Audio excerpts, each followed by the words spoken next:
پاک افغان کشیدگی کم کرنے کے لیے قطر، ایران اور سعودی عرب میدان میں آ گئے، یعنی افغان طالبان نے گھٹنے ٹیک دیے اور ثالثوں کے آگے ہاتھ جوڑ دیے کہ پاکستان سے ہمیں بچا لو۔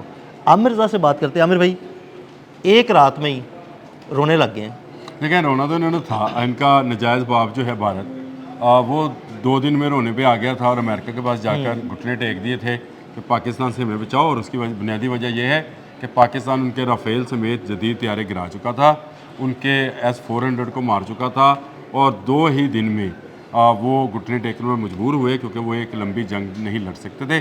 پاکستان نے ثابت کر دیا کہ وہ اس خطے کی سب سے بڑی فوجی قوت ہے اور ایٹمی قوت ہے۔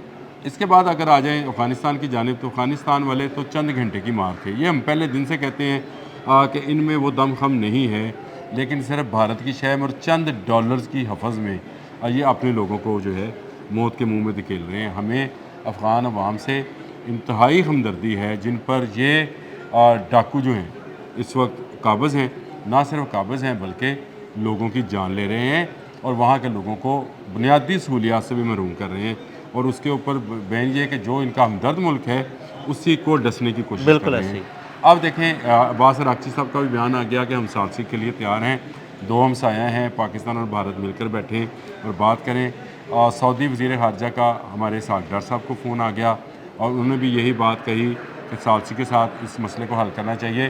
قطر سے بھی پیغام آ گیا تمیم صاحب کا بھی کہ جی اس کو ثالثی کے ساتھ دیکھیں۔ پہلے بھی ہم نے انہی ممالک کے، یعنی قطر کے کہنے پر اور سعودی عرب کے کہنے پر ہی ان کو معاف کیا تھا اور کہا تھا کہ یہ انسان کے بچے بنے۔ ہم نے فائر بندی کر دی، ان کو معاف کر دیا، سارے معاملات سیٹل کر لیے، ہم خاموش ہو گئے، لیکن یہ پھر باز نہیں آئے۔ اب بھی یہی ہوگا۔ میں آپ کو یہ بتاؤں، یہ چند دن کے لیے ڈرتے ہیں، خاموش ہوتے ہیں، اور جب ان کو ذرا سی آکسیجن ملتی ہے، آکسیجن سے مراد وہ ڈالرز ہیں جو بھارت سے آتے ہیں، تو یہ دوبارہ پاکستان میں کشیدگی شروع کرا دیتے ہیں، اور اس کے پیچھے ان کا مقصد یہی ہے کہ پاکستان کو کمزور کیا جائے یا ثابت کیا جائے کہ پاکستان ایک کمزور ریاست ہے۔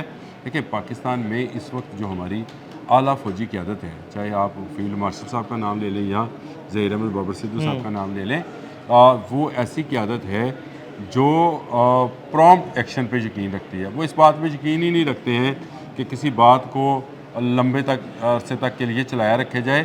وہ کہتے ہیں کہ جلدی سے جواب دیں تاکہ اس کو پتہ چلے کہ ہم کس قوت کے مالک ہیں۔ دیکھیں، بھارت کو بھی ہم نے مئی میں، پچھلے سال مئی میں ایسے ہی جواب دیا تھا۔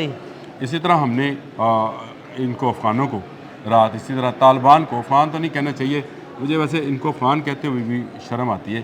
یہ طالبان کچھ دہشت گرد ہیں TTP کے نام پر، اور یہ گروہ ہیں جن کا کلا کما کرنا جو ہے نہ صرف پاکستان کے لیے بلکہ میں یہ سمجھتا ہوں کہ پوری دنیا کے امن کے لیے ضروری ہے۔ دیکھیں، اینٹونیو گوترس نے بھی جو ہے پیغام دیا ہے کہ ان کے جو ترجمان ہے، انہوں نے کہا کہ پاک افغان کشیدگی پہ ہماری نظر ہے اور ہم چاہتے ہیں کہ یہ کشیدگی کم سے کم ہو۔ دیکھیں، کم کیسے ہوگی؟ پاکستان کسی کے ملک میں جا کر کوئی قبضہ کرنے کا ارادہ نہیں رکھتا۔ ہم کوئی دہشت گرد ٹریننگ سینٹر نہیں بنائے کے بیٹھے ہوئے۔ ہم نے ان کی اس وقت میں مدد کی جب دنیا کی ایک بڑی سپر پاور ان کے اوپر چڑھی ہوئی تھی۔ ہم نے ان کی اس وقت مدد کی جب دنیا کی دوسری سپر پاور ان کے اندر موجود تھی۔ ہم نے ہمیشہ ان کی مدد کی، ان کے 40 لاکھ لوگوں کو جہاں پناہ گزین بنایا، اپنے خرچ پر پالا، لیکن اس کے باوجود اور وہ ہم نے ان کو اپنے خرچ پہ پالا اور وہ ہمیں کھاتے رہے، اندر سے کترتے رہے چوہوں کی طرح۔ آپ مجھے بتائیں، یہ ثالثی جو ہے یہ ہمیشہ افغانستان کے لیے ہی کیوں آتی ہے؟ آج ایک ونس فار آل ایک سیٹل کیوں نہ ہو جائے معاملہ؟ افغانستان خود آ کر یہ ثالثی کہے کہ جی میں معافی مانگتا ہوں اور آئندہ سے نہیں کروں گا۔ یہ ثالثوں کے ذریعے آتے ہیں اور بعد میں مکر جاتے ہیں، تو ثالثوں کو بھی شرمندہ ہونا پڑتا ہے۔ میں یہ ثالث شرمندہ تو ہوتے ہیں، لیکن وہ سوچتے کیوں نہیں کہ بھائی اس دفعہ کیا ہوگا؟ کیا پاکستان بھرپور جواب دینے کے بعد ثالثی کی طرف آئے گا؟ یہ تینوں ممالک جو ہیں یہ پاکستان کے بھی اسلامی بھائی ہیں اور ہم ان کا احترام بھی کرتے ہیں۔ ایران کے ساتھ ہماری سرحد ملتی ہے، قطر اور سعودی عرب کے لیے ہمارے دلوں میں احترام موجود ہے، اور یہ اسلامی بھائی بھی ہیں، تو ہمیں ان کا ہمیشہ خیال کرنا پڑتا ہے۔ لیکن اگر نہیں کرتے ہیں تو یہ خارجی نہیں کرتے ہیں۔ یہ طالبان خارجی جو ہیں یہ صرف ڈنڈے کی جو زبان سمجھتے ہیں، ثالثی کی زبان ان کی سمجھ میں نہیں آتی ہے۔ تو میرا خیال یہ ہے کہ یہ ثالثی کی زبان کو اس وقت ہمیں کچھ عرصے کے لیے موقوف کرنا چاہیے۔ اپنے دوستوں کو یہ بات سمجھانی چاہیے کہ جب تک یہ TTP کے وہ دہشت گرد جو پاکستان کا مطلوب ہیں پاکستان کے حوالے نہیں کرتے، اور اس بارڈر کو دونوں طرف سے سیل نہیں کیا جاتا. میں دونوں طرف سے کہتا ہوں, اگر پاکستان سیل کر رہا ہے تو افغانستان بھی اپنی طرف سے سیل کر لے, بھائی ہم نہیں آنا چاہتے. ہاں جی بالکل نہ ہم دور اندازی, نہ آپ اسمگلنگ کریں, نہ آپ منشیات لے کر آئیں, نہ آپ دہشت گرد پاکستان میں پہنچائیں. آپ اپنے ملک کو ترقی دیں. یہ نہیں کریں گے, دہشت گردی پہنچائیں گے, منشیات نہیں لے کے آئیں گے, اسمگلنگ نہیں کریں گے, تو یہ زندہ کیسے رہیں تو گے؟ بھائی زندہ کیسے رہیں گے؟ تو بھارت سے لیں نا پیسہ, بھارت سے کہیں ہماری ترقی کے لیے پیسہ تو دو. بھارت اس لیے پیسہ دیتا ہے نا کہ تم یہ پیسہ دیا, تم دہشت گرد بھیجو. اسرائیل سے کہیں کہ ہماری ترقی کے لیے پیسہ دو. اور میں آپ کو بتاؤں اس وقت یہ طالبان کی جو اس وقت یہ رجیم ہے, میرا اپنا ذاتی خیال ہے, میں اس پہ لگا ہوا ہوں, میں نکال لوں گا کوئی نہ کوئی اس کا بھی کلو.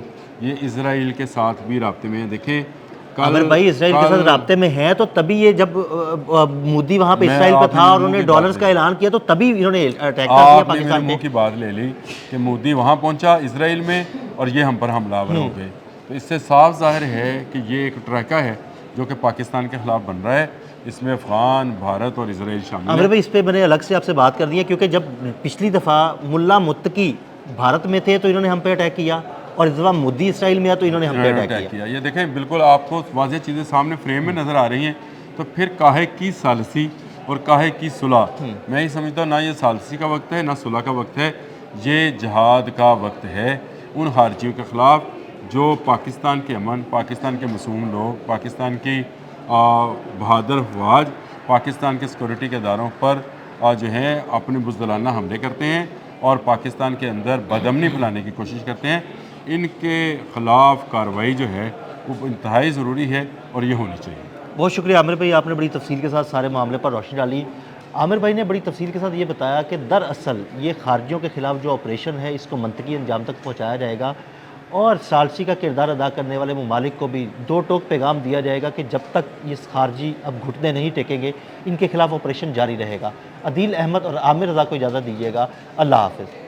دیکھیں رونا تو انہوں نے تھا, ان کا نجائز باپ جو ہے بھارت, وہ 2 دن میں رونے پہ آ گیا تھا اور امریکہ کے پاس جا کر گھٹنے ٹیک دیے تھے کہ پاکستان سے ہمیں بچاؤ, اور اس کی بنیادی وجہ یہ ہے. اس کے بعد اگر آ جائیں افغانستان کی جانب تو افغانستان والے تو چند گھنٹے کی مار تھے. یہ ہم پہلے دن سے کہتے ہیں کہ ان میں وہ دم خم نہیں ہے, لیکن صرف بھارت کی شے میں اور چند ڈالرز کی حفظ میں یہ اپنے لوگوں کو جو ہے موت کے منہ میں دھکیل رہے ہیں. ہمیں افغان عوام سے انتہائی ہمدردی ہے جن پر یہ ڈاکو جو ہیں اس وقت قابض ہیں. عباس عراقچی صاحب کا بھی بیان آ گیا کہ ہم ثالثی کے لیے تیار ہیں.